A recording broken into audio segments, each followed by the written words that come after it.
Good day, lords and ladies, and welcome back to Citizen Sleeper. Last episode, we sort of hit the button on the accelerator, and now we really need to sort of figure out what we are doing. Because this is filling up. That's fine. We finished out the lab story and various bits and pieces, so we can get things. We can get our condition fixed and all various bits and pieces, but it takes time. And we are low on time, folks. Not going to lie. This is ticking over. We've got 6 more cycles before we run out of time. Or 5, technically. So we do need to make progress on this. So let's start going. I want to save the 6 for something else. So I'm probably going to throw the 4 at it.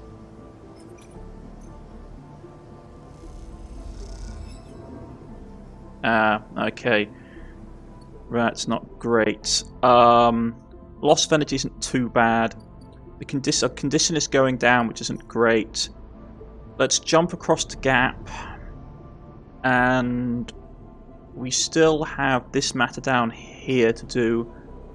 So let's throw that in there.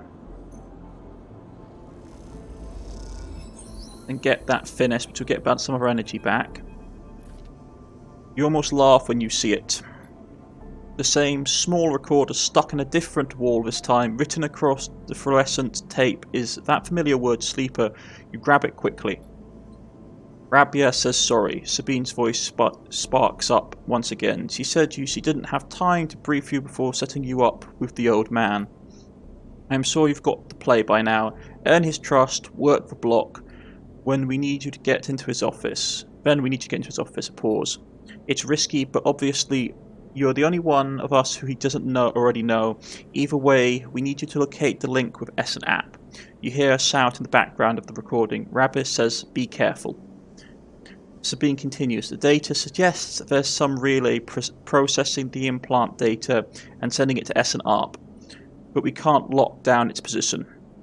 Either he's moving it, or it's moving itself, or it's rerouted through other relays. We can't understand it. Maybe you can find some details on it in his office. Once he trusts you, you should be able to get close enough to get into his office. You only get one shot. The recording creaks and whines. That's the final piece of the puzzle to end this. A pause. Good luck, Sleeper. I'm sorry too, but safe. The recording clicks off, leaving you in silence. You pocket the recorder just in case and walk away. Looks like it's up to you. Okay. So if you want to go into there, find the relay. Let's re-roll our dice. That's not bad.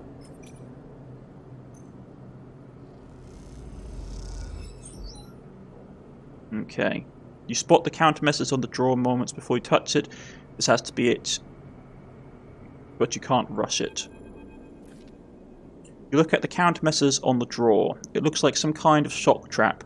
If you grab the drawer, you likely have thousands of volts running through your system right now. You wince. Once you find the anchor points, it comes away easy enough. You prise it from the drawer quickly and quietly, then listen for footsteps in the corridor outside. Nothing, all clear for now. You slide the drawer open, looking for other countermeasures that might be inside, expecting to see a chunk of tech for relay, but as you slip it open, all you see is a handful of wires and an empty implant cradle. Is this some kind of mistake? You freeze for a moment, unsure of what to do next. Why keep an implant cradle so carefully guarded?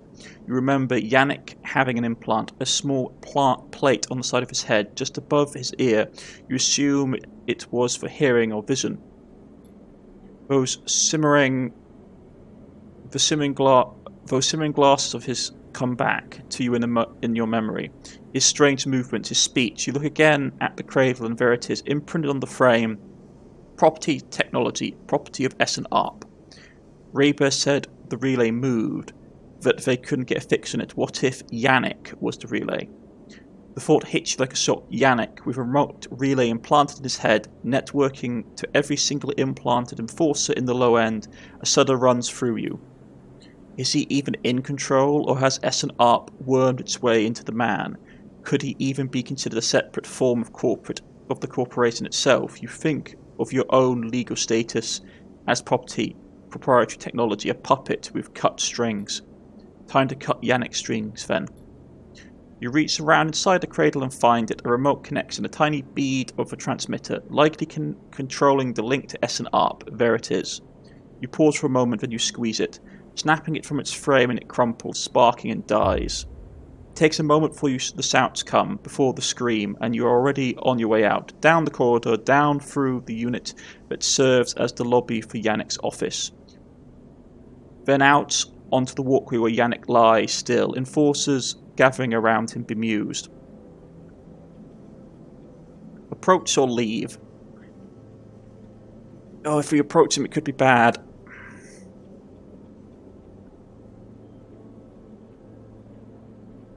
Let's risk it for the biscuit. No, but the thing is, like, if we can't get covered by Rabia, we'll basically be lynched. Let's leave. You've seen enough, the connection is cut, and whatever Yannick was or had become is gone. Your anger is a hard core in your chest, and all of it focused on S&ARP. Remote control. Probably he was... The thing is, like, I really want to see what that would have done, but, like, story-wise, it makes no sense for our character. So we've got 4 cycles until we can do anything with that. Okay. Our condition is not great, and we're going to lose a dice next term unless we do something. Let's throw this in here. Get the cordon intel. Okay, that's crew cantina. Man, okay, yeah, this is...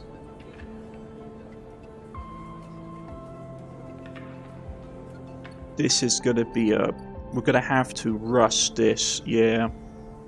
Because we've only got 1 on there to get that done. So some of them are gonna be easier than others. Okay.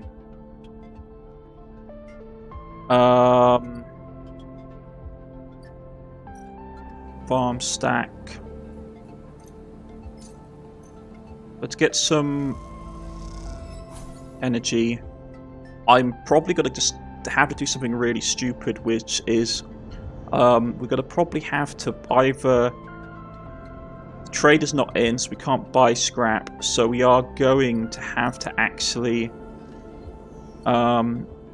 where's the clinic?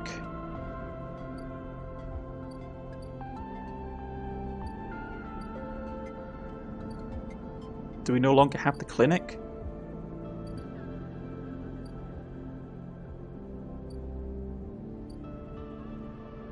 Oh no.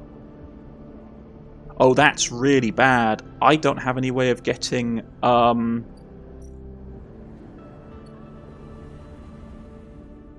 Please tell me you have a way of getting meds. Have I just really royally messed myself up?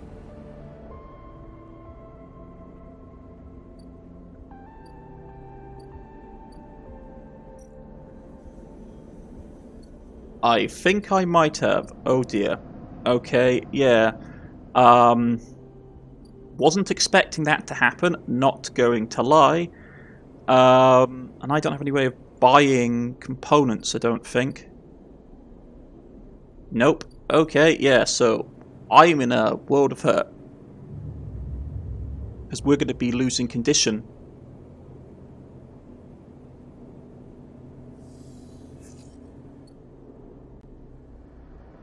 That's really bad.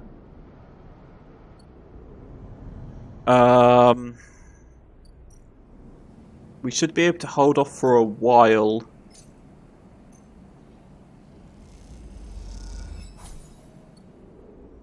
So we've got another turn until that kicks in. So we need to get these things turned on. This one is going to take the most, so let's do that.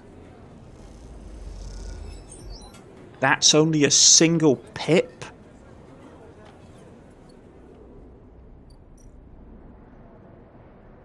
Oh. Man, this sucks.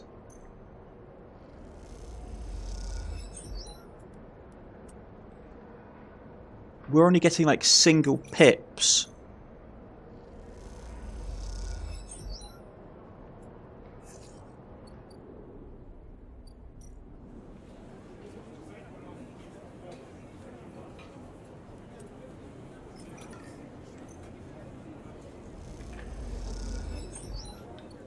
Man, this is going to be so close to the wire.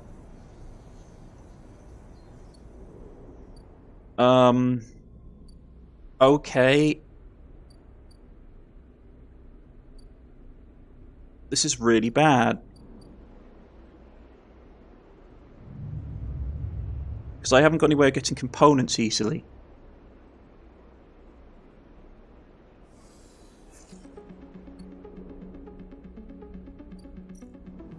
And I have to...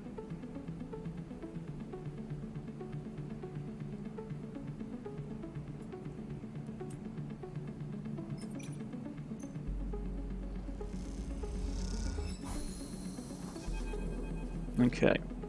You're leaning against the metal crates you just loaded onto the algae, packed and dried into bright green pucks. Essie hops onto one beside you, flexing her aching back. Is this enough, you say?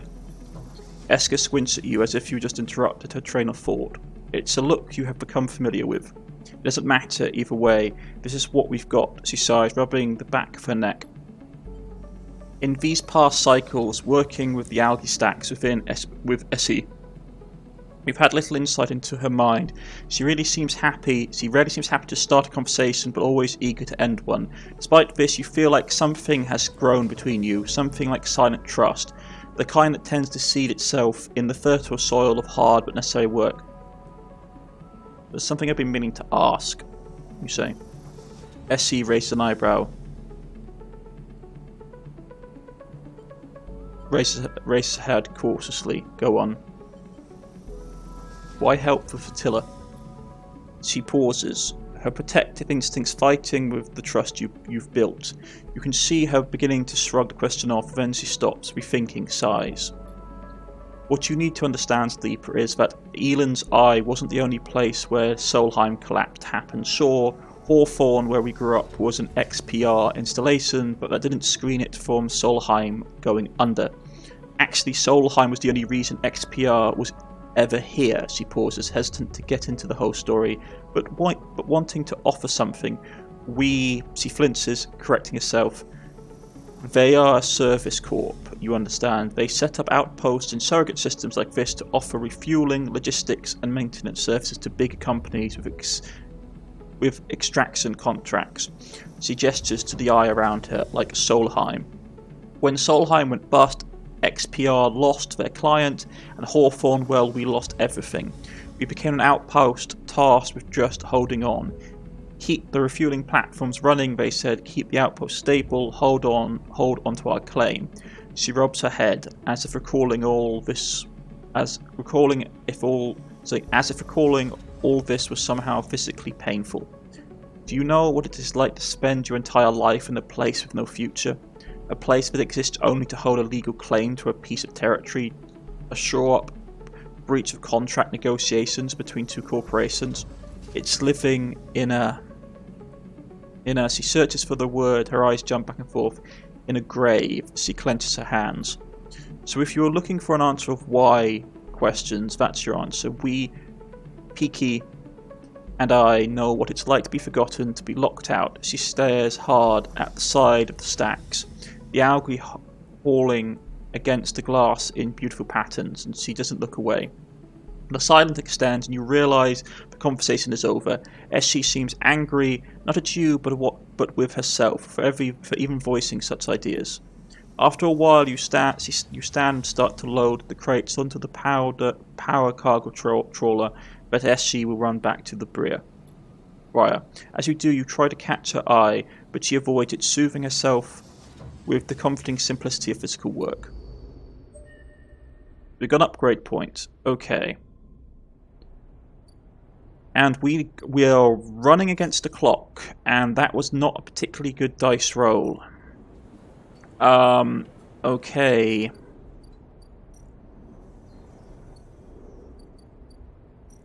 Advantage hangar.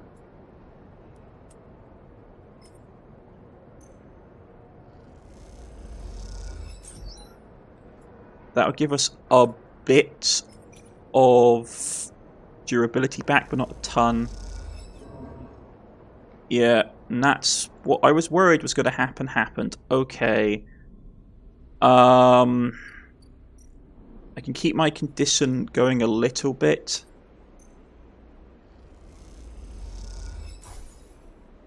But I need to get components in somewhere because it will not hold forever.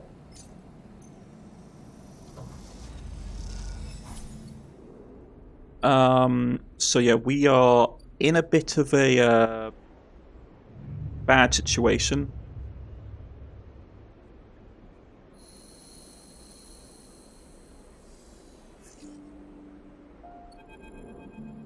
Okay. Drone. A rapid burst of movement catches your eye. A drone. Its fins adjusted as it hovers in place. Floats in the corridor. Hello? The drone shifts a little but does not respond. The drone buzzes closer and the voice gurgles out of its speakers. Distorted and strange. Sleeper, come to the cordon. We need to speak. Who is this? The drone clicks and whirls and recording starts playing again. Sleeper, come to the cordon. We need to speak. Inspect the drone. You move closer and the drone bobs away to a safe distance. But as it's done, you see the word HA of Havanage emblazoned on its side. Could this be Feng's doing? Satisfied, it's delivered its message. The drone rotates and accelerates away as rapidly as it arrived.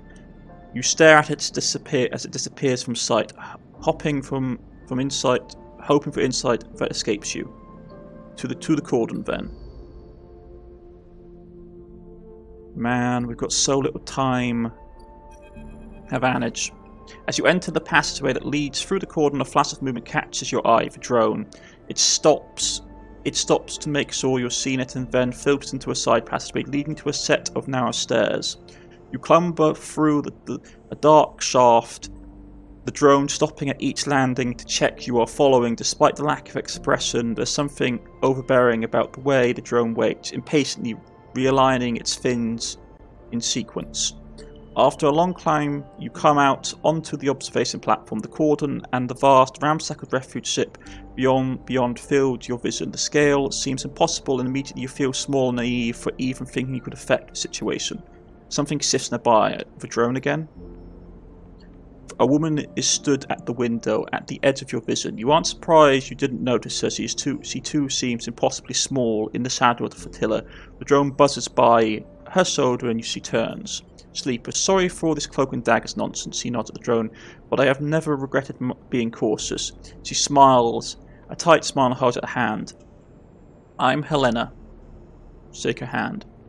The tight smile holds, but the drone keeps its eyes fixed on you. The effect is a little unnerving. Look. She glances around the empty observation deck as if checking for potential eavesdroppers.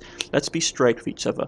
I know about your plans, and she cuts in before you can respond. I understand your motives. You look at her in her overalls, the yellow markers, the HA sigil. You've been on the eye long enough to recognize the Havanage member when you see it. You are Havanage. Yes, I mean, I expect that is obvious. The tight smile again. I hope you won't hold that against me. She glances around nervously again and moves a little closer. The entire situation, I am not here to defend it. She glances back at the flotilla. No one is happy about this. Especially not the refugees, you say? She sighs. I'm not your enemy here, no matter what you think. She pauses. Sleeper, tell me something. What does Havanage mean to you?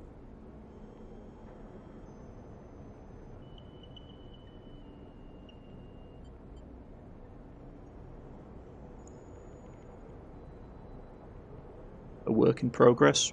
I don't know. Well, that's like... Hayden Hurst was the bloke we basically ousted A work in progress. She smiles. Fair, I think. Havanage is used to being criticised. In some ways, we invite it. Our members are free to bring up grievances at any meeting to propose new structures and approaches. She shifts her weight impatiently. As a council, it is my duty to listen to them. That is why I was elected by the members. We are in perfect system, yes, and each council, each member, each representative can be flawed or worse. She looks down, but we keep this place running. That is what we do. And the non-members? There are paths to membership, and we cannot force everyone on the station to join us. What do you expect? We are an association of individuals. We cannot always account for the needs of those outside that structure. She turns and looks out at the flotilla, no matter how much we wish to. Can the Eye take in thousands of refugees safely? I don't know. This place is a ruin, Sleeper. What do you think the council discusses? The price of Jirel? We make plans to keep this place spinning, to keep life support working, to ensure. Helena slate chips, and a grim look passes across her face as she sees the notification. She looks tired, the screen light casting her rigid expression in a pale glow. Sleeper, I don't bring you here to explain how Havanage works. I came to talk about your plan to cross the cordon, to breach the quarantine and supply the flotilla. She looks directly at you. How do you know? You say. She glances at the drone. I make it my job to know what happens here. I know you think you are helping the flotilla, but you cannot do this. Right now, halfway along the ring, one of the countless series of debates are being held. These debates are to evaluate the potential harm that could be caused if the refugees of the flotilla are left to enter the station.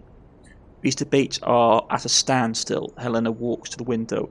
Too many in Havanage's council think of the flotilla as a threat. After recent events, a hardline group has emerged, protective, selfish. They seek only to benefit the members. In their mind, the flotilla is a danger to life on the Eye. If you are caught crossing the cordon and breach the quarantine, it will only strengthen the hardline council's case. Criminals who stole a ship from XPR undermining the security of the station. She shakes her head. It's exactly what they want. The refugees need supplies, you say. They do, and that's exactly what I want to give them. But unless the quarantine is lifted through a fair process, they will never get them. She sighs deeply. And via those XPR spaces you're running with, Sleeper, do you know anything about them? More than I know about you, you say. She looks at you pleadingly. Let's change that, Sleeper. What do you think the refugees flotilla came here now? Something is happening in the system. Something is pushing people out of the colonies and outposts that have survived since Solheim's collapse. We need to be ready for whatever is coming, ready to protect the Eye. I know the Eye means something to you. I know there's a reason you are still here. Help me protect it. Helena fixes you with a strong look. Persuade those spaces that this is a wrong move. But they will get caught and the flotilla will be locked down. That Havanage will be delivered into those with the worst intentions. Forget this suicidal supply run with the people you barely know. Help me fight for the Eye. Why don't you stop them, you say. If I expose the plan, it's the same as if it goes ahead and they get caught. Every way I look at it, the Eye looks compromised, the quarantine justified, the hardliners get their scapegoat. Don't offer up the excuse hardliners need to lock the flotilla out altogether, to persuade the members that they are safest pair of hands. She looks at you imploringly. Please. You look back at her and the flotilla behind, and a sense of desperation in her plea. A notification breaks the silence. Shit, she replies, scrolling across the page. Sleeper, I need to go. She looks torn. Think about this, please. Talk to the spacers. Help them see reason. She quickly leaves the observation deck before you have time to respond. You stay for a moment watching the lights of the tugs and the flotilla and wondering what it feels like to be one of those ships, so close to your destination and yet so far from it.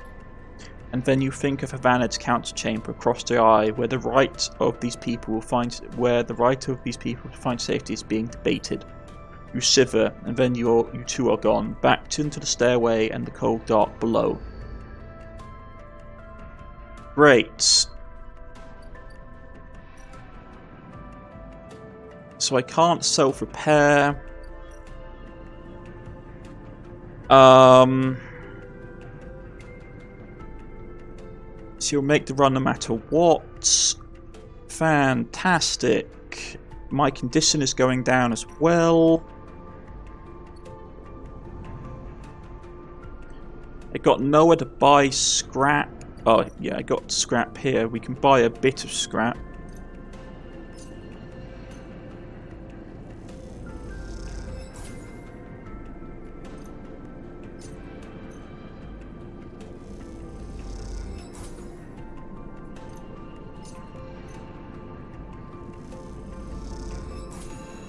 Dag nabbit. I don't need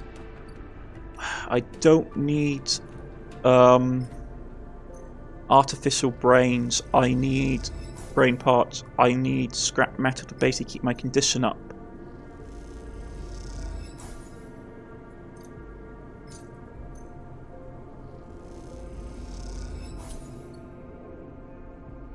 Another turn before that ticks over.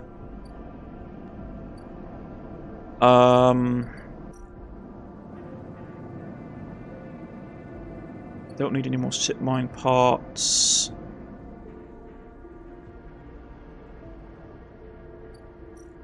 Cross the gap. Okay. She wants us to persuade them.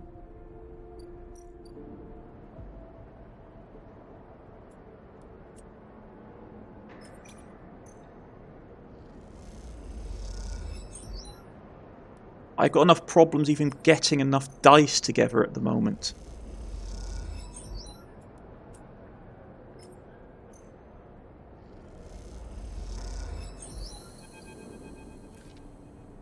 Peaky grins as you pile the iron thruster sets onto the motorised trolley in a direct derelict loading bay. I borrowed this from Essie. I barely know how it works. He seems giddy at the idea of stealing the ship parts from Vantage. I thought you worked for XPR. I did, but not as a repair tech. They help you eat the thrusters into position. My speciality was a computer system. I mostly worked on keeping the protocols that ran the fueling platforms from totally decaying due to lack of use. There's a load of platforms in orbit of the moon Hawthorne is on, and Cinder itself, Essie, and I ended up having to head out to them regularly to work on them. Sounds like hard work. Are you kidding? Peaky smiles. That was the best job in Hawthorne. You get assigned a ship, you get to leave the colony for a bit, so much better than the outpost maintenance or canteen work. The only reason we got assigned to it was that Essie's mother is the administrator for Hawthorne. Essie managed to get my name on the list too. Peaky looks for the trolley's ignition. Essie is always saving me. I find a switch and hit it, and the trolley starts whining. Peaky looks at the thrusters. Essie will install these in the burr.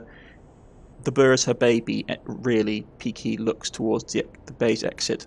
Truth be told, I was surprised she would bring herself to take it from her mother. Losing a ship that has to hurt the colony. What was her mother like? Tough. You have to keep control of a service outpost that has no services to provide. Peaky looks away. It's a tough place overall. Hawthorne and Essie's mum, she likes it that way. Peaky shuffles the trolley out of the bay into the corridor. They'll manage without the burr, no choice. Peaky smiles. And I have to admit, I'd love to have seen her face when she saw we had gone. Peaky pauses. Don't tell Essie that. They walk on quietly, lost in the memories of Hawthorne. Okay, I think I can manage the rest. Peaky brushes the hair out of their face. You've done more than enough this cycle. Peaky looks over the thrusters. Once these are fitted, the burr will handle better than ever. You might even get a thank you from Essie. Peaky laughs. They head off into the corridor, the trolley whining in high-pitched whine. See you soon.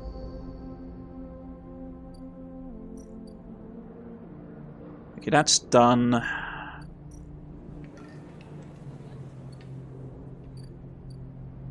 The problem we have is we just don't have the dice, and we need to get so many more things done. Okay. Let's try and get this one done.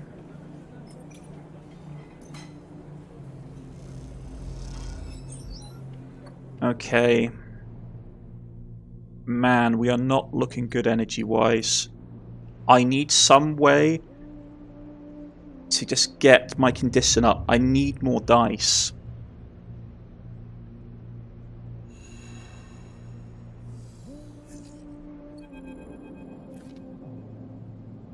Sleeper, Peaky is waiting for you when you leave, but they look different. Pale, drawn out. You need to come to the bird now. If they don't retry, what's happened? Not here, Peaky hisses. Come to the ship. We'll be waiting. Peaky walks away. Don't take long. And with that, they disappear around the corner, leaving you anxious and confused. Fantastic. Okay. Let's throw some more money at this to get ourselves healed up. We'll get our energy up. I really need a way of getting my condition up.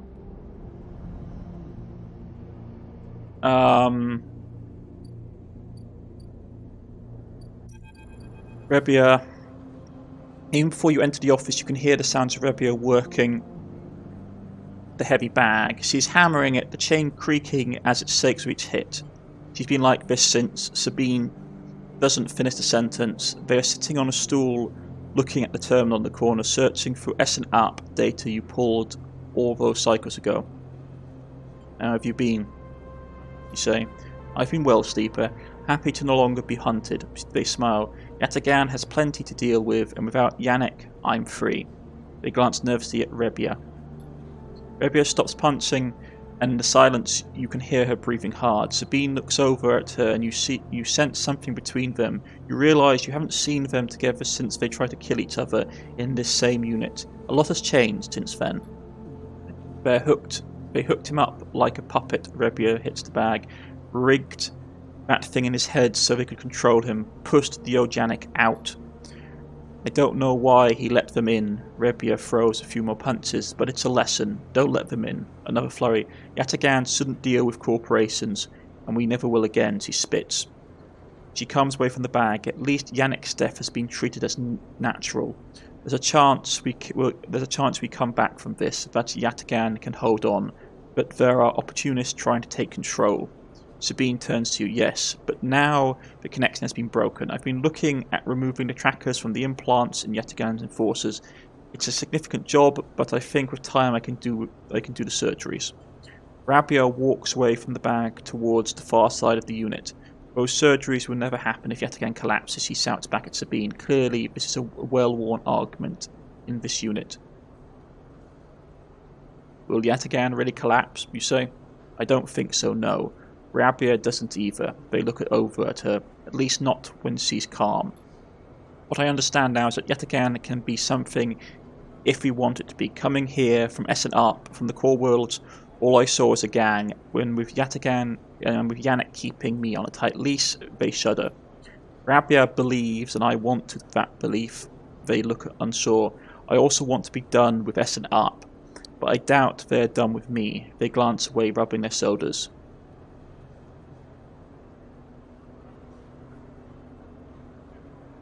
I hope you're right, you say. Me too, they smile. I've been wanting to say, Sabine begins nervously, I'm sorry if I didn't tell you where I came from. I know I've apologised before, but I want to again. They pause. Properly. When I leaked the data on the sleeper program, it was to try to help people like you. They grit their teeth. But after all the cycles here, being pushed down, pushed around, trying to survive, all that got away from me. So when you turned up, they sigh. It shook me up. They ran a hand through their hair, but I ended up here, so... They looked at Rebia. Oh, of course. They reach into their pocket and take out a handful of vials. These are the last of the case. You can have them. They drop them into your hand. After these last few, I don't know what we can do. With the S&ARP connection broken, they look down, but I know where there are other ways, repairs, other pharmaceuticals. I've even heard there are some labs out on the Greenway. Perhaps they can help. They meet their eye. I'm sorry I can't do more. Thank you for everything, you say. They look away, their eyes bright with tears. Rebia crosses back to you both and sits beside Sabine. They look at each other, and you can't help but smile at the idea of them together. What are you two plotting? Rabia grins. Sabine laughs, and the sound of it is a welcome one. You watch the two of them tease each other and smile. Later, when you leave, you take that handful of vials out of your pocket and look at them. You can still feel the core of anger deep down inside, and you don't know if it will ever leave. But S&ARP doesn't own you anymore. They can't, because this place, these people, owe you. They are what gets you up every cycle, and they are what keeps you breathing. You put the vials away and walk through the low end, your senses tuned to every sight, every smell, every sound, soaking it all in, living. So we've got an upgrade point. Okay. So I'm going to upgrade engage. With that done, I am going to go to the apartment and take a pill.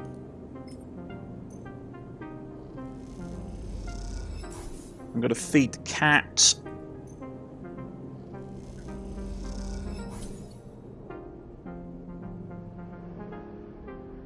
And we're going to go back to the flotilla.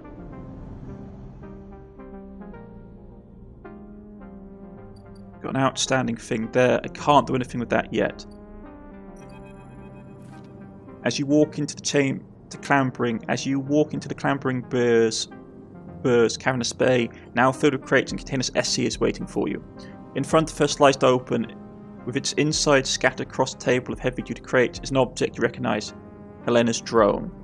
You freeze. Come in quick. Peaky nudges you into the bay, looking at behind you before sealing the entranceway. We have to start being careful. You move closer to the container, your eyes on the drone sprayed out in pieces, some parts of it hooked up to slate that Peaky picks up and begins tapping away at. Essie looks up from the dissection. We caught it buzzing around nearby, heading for the ship. She leans over and taps the HA sigil on the side. It's a Vanid spy. We think we got it before it sent back data, but we can't be sure. Peaky looks at you nervously. Essie cuts in. Have you noticed anyone watching you? Any drone like this? Anyone following you up to the Burr? I've seen this drone, you say. Following you? Yes. I met the owner. Essie pauses for a while. Explain, Sleeper. Tell them about Helena. You explain that you met Helena at the cordon, and you tell Essie and Peaky about what she told you. But Havanid's council are debating lifting the quarantine, but they are blocked by the hard line. As you speak faster and faster, before you can finish, Essie walks away in anger and then comes back again, her eyes burning. What is this, Sleeper? Have you understood nothing from what we told you? She paces in front of you. Havanids are not your friends, they are administrators, which means they are interested only in their own power, their own survival, their own causes. They divide people as easy as sorting livestock. The greater good of their work demands it. The wider project at the station, the colony, the nation. Her eyes are wide as she speaks, her anger barely contained. She wants to help. She laughs. Help what, Sleeper? Undo the mess of her own creation? She only wishes to placate you, so you'll compromise, so you'll do what is acceptable, not what is right.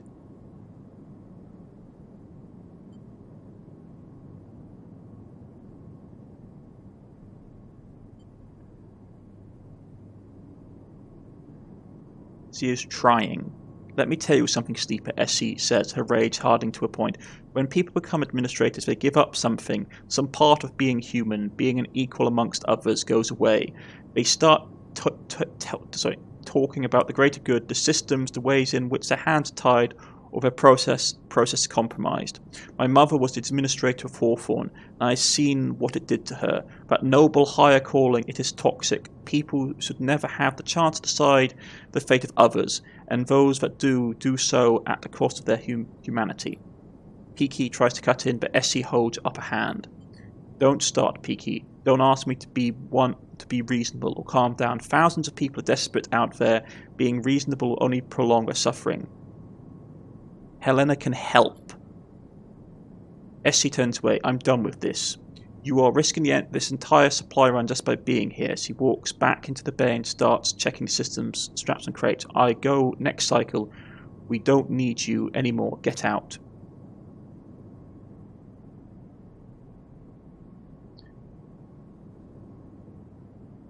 Sleeper. Peaky looks torn. You have to understand this is personal for Essie.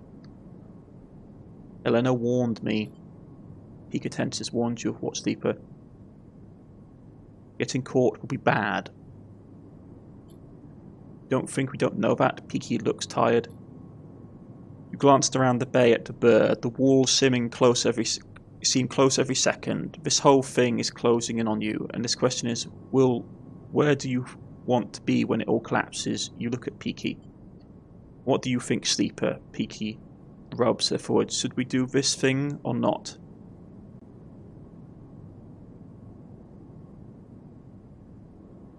I don't know, you say. Peaky nods. Me neither. They look at Essie, but you see her, she knows, and she's saved my life, so I'm going to say we do it. They squeeze your soda. Onward. They step away to help Essie, leaving you alone to replay the conversation in your head, a certain kind of grim determination settling into the room. Last chance to prepare. Fantastic. Okay. So that went absolutely terribly. Because of course it would.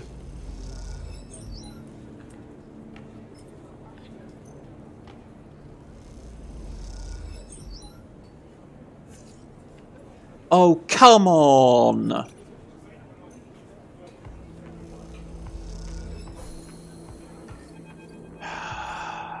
You meet Peaky leaning in a corner of the cantina in their typical unassuming way. It occurs to you as you approach that Peaky must have had some practice at staying invisible. All good? They look up from their slates. That crew you were talking to, they nod to the group leaving the canteen. Will they join us? They'll do it. Nicely done.